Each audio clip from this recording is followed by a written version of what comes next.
नमस्ते। आज हम एक बहुत ही शक्तिशाली विचार पर बात करने वाले हैं। एक ऐसा विचार जो शायद पॉजिटिव थिंकिंग के बारे में हमारी समझ को ही बदल दे। यह विश्लेषण सिर्फ अच्छा सोचने के बारे में नहीं है, बल्कि एक पूरी मानसिकता बनाने के बारे में है, जिसमें सोच भी हो और समाधान भी।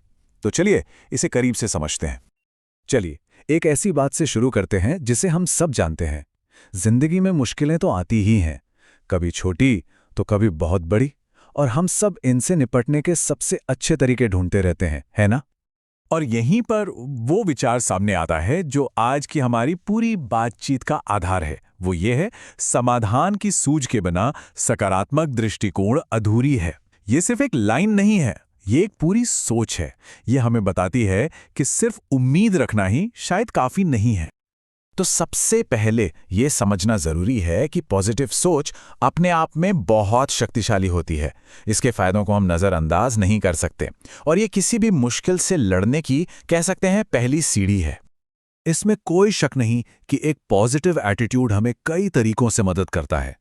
ये हमें मुश्किलों से लड़ने की हिम्मत देता है, हमारे मेंटल हेल्थ को बेहतर बनाता है, हमारा मोटिवेशन बनाए रखता है और हमें ज्यादा लचीला बनाता है। मतलब हम किसी भी झटके से जल्दी उभर पाते हैं। ये सारे फायदे बिल्कुल सच हैं और बहुत जरूरी भी है। लेकिन क्या ये पूरी कहानी है? क्या सिर्फ अच्छा सोचना ही हर चीज का जवाब है? यहीं पे हमारा मूल विचार हमें एक नई दिशा में सोचने पर मजबूर करता है। वो हमसे पूछता है कि कहीं हमारी ये सकारात्मकता अधूरी तो नहीं। तो अब हम असली सवाल पर आते हैं।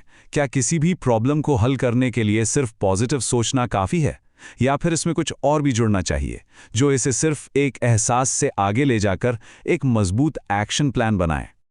इसे समझने के लिए चलिए दो तरह की आशा के बीच का फर्क देखते हैं। एक होती है निष्क्रिय आशा, मतलब ये मान लेना कि अरे सब कुछ अपने आप ठीक हो जाएगा। और दूसरी है सक्रिय आशा, जो कहती है मैं इसे ठीक करने का रास्ता खोजूंगा। एक में हम बस इंतजार करते हैं और दूसरे में हम जिम्मेदारी लेते हैं। और यही फर्क हमें हमारे अगले और सबसे जरूरी हिस्से पर लाता है, समाधान की सूझ। ये वो चीज है जो हमारी पॉजिटिविटी को पूरा करती है और उसे एक पावरफुल टूल में बदल देती है। तो ये समाधान की सूझ आखिर है क्या?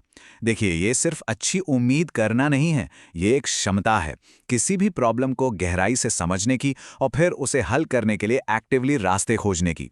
ये एक दिमागी प्रोसेस है, सिर्फ एक फीलिंग नहीं। तो सवाल यह है कि इस क्षमता को हम अपने अंदर कैसे लाएं?